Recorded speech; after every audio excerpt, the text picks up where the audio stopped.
रामेति रामेति रमे रामे मनोरमे सहस्रनाम ततुल्यं राम नाम वरानने।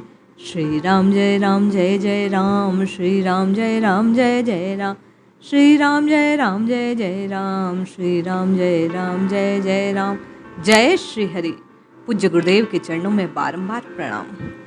परम पूज्य भाई जी श्री हनुमान प्रसाद जी पोदार ने कलिकाल में कल्याण के साधन रूप कल्याण पत्रिका के माध्यम से, गीता प्रेस के माध्यम से आपके और मेरे जीवन में प्रभु के प्रसाद स्वरूप नाम जप की महिमा को अंकित करने के लिए बड़ा ही सराहनीय वंदनीय प्रयास किया, जो आज फल फूल रहा है।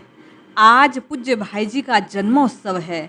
हम सभी साधकगण उनके चरणारविंद में बार बार प्रणाम करते हैं और भाई जी से बस एक यही बात मांगते हैं कि पूज्य भाई जी की आशीष से आपका और मेरा साधना पथ प्रशस्त हो, जिससे आप और मैं राम नाम की साधना और अधिक प्रगाढ़ श्रद्धा के साथ कर पाएं, राम राम कर अपने जीवन को राममय कर पाएं।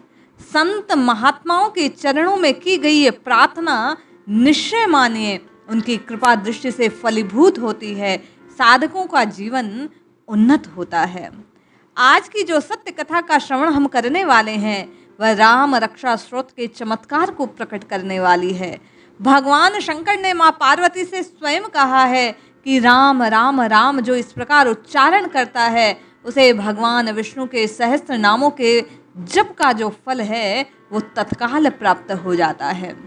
राम रक्षा स्रोत के पाठ से किस प्रकार एक पुजारी जी के बालक के प्राण बच गए, यह सत्य घटना श्रवण करने से आपके और मेरे हृदय में प्रभु के नाम के प्रति, प्रभु के प्रति श्रद्धा और प्रगाढ़ बनने वाली है, प्रेम और बलवती होने वाला है। आइए इस सत्य कथा का श्रवण करते हैं। ये घटना आज से लगभग 40-50 साल पहले की है। अहमदाबाद जिले के धुंधका तालुका में वेजलका नामक एक छोटा सा गांव है। गांव के मध्य में भगवान श्री राम का एक अति सुंदर मंदिर, जिसके पुजारी साधु दयाराम जी दुधेरिया जी हैं। एक दिन दयाराम जी की बड़ी बिटिया कमला, जो 10 साल की है लगभग, अपने 3 साल के छोटे से भाई को गोद में बैठा कर मंदिर के बारामदे में ले गई और उसे वहां खेलने में लग गई। भैया को दालान में बैठे कर कमला स्वयं अपनी जो सखियां थी उनके साथ खेलने में ऐसी मग्न हो गई कि उसे बालक के ख्याल का कोई ध्यान ना रहा।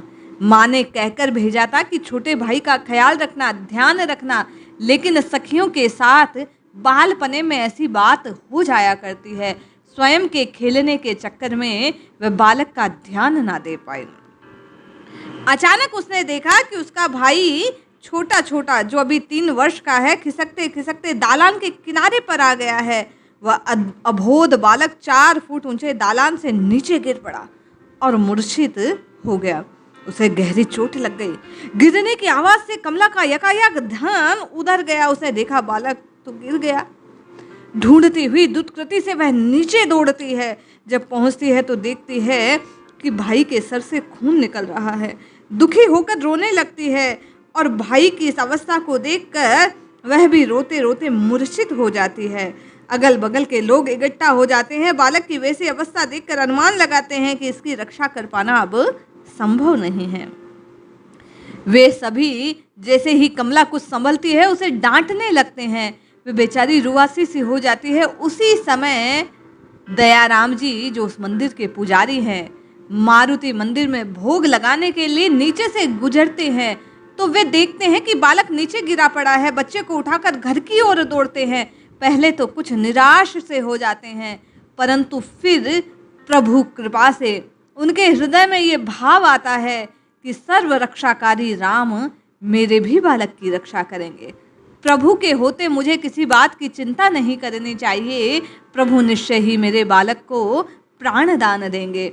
इस प्रकार मन में विचार करते हुए वे सर्व रक्षाकारी राम रक्षा स्रोत के पाठ का ध्यान करते हैं। उन्होंने बड़े विश्वास के साथ 111 बार पाठ करने का एक मन बनाया और उस 111 पाठ उन्हें करने थे, उनको करते हुए एक ताबीज का निर्माण किया, प्रभु के चरणों में उसे समर्पित किया और रघुनाथ जी से प्रार्थना करने लगे कि हे प्रभु, ये बालक बिल्कुल ठीक हो जाए। ऐसा कहकर उन्होंने वह ताबीज बेटे के गले में बांध दिया। बालक एक दिन एक रात मूर्छित पड़ा रहा और वे सज्जन प्रभु से बारंबार प्रार्थना करते रहे, राम नाम का जप करते रहे और राम रक्षा स्तोत्र के पाठ को निरंतर करते रहे। दूसरे दिन प्रातःकाल वे देखते हैं कि प्रभु की कृपा से चमत्कार हो गया। पूर्ण चैतन्य अवस्था को पाता हुआ बालक मंद मंद मुस्कुराता हुआ खेल रहा है, मानो उसे कुछ हुआ ही नहीं। वह तो पूर्ण स्वस्थ हो गया। दयाराम जी के घर में आनंद ही आनंद छा गया। वे लिखते हैं, श्री राम रक्षा स्तोत्र का यह अद्भुत प्रभाव था, ये जादू था, ये चमत्कार था, जिसके प्रभाव से मेरा बालक ठीक हो गया।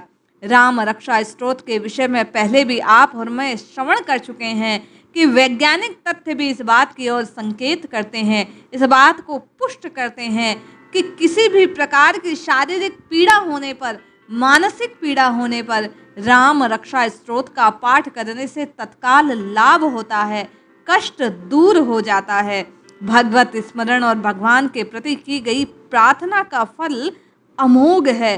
संकट की घड़ी में जब कोई और आश्रय नजर ना आता हो, जब कोई और उपाय दिखाई ना देता हो, जब कोई और आसरा अपने पास ना हो, तो उस समय दीन भाव से, आर्त भाव से की गई प्रभु की पुकार निश्चय ही फलदायी होती है। उस वक्त राम राम कृष्ण कृष्ण अपने इष्ट का नाम पुकारने से, आर्त भाव से प्रभु को बुलाने से निश्चय ही प्रभु आपकी उस पुकार को सुनते हैं और आपके कष्ट को दूर कर देते हैं। इसलिए जपिए जपिए जपिए नित्य निरंतर, केवल और केवल प्रभु के नाम को जपिए, श्रद्धा और विश्वास से प्रभु को पुकारते रहिए। निश्चय ही प्रभु आपकी और मेरी पुकार को श्रवण करेंगे, निश्चय ही प्रभु की कृपा से आपके और मेरे कष्ट दूर होंगे।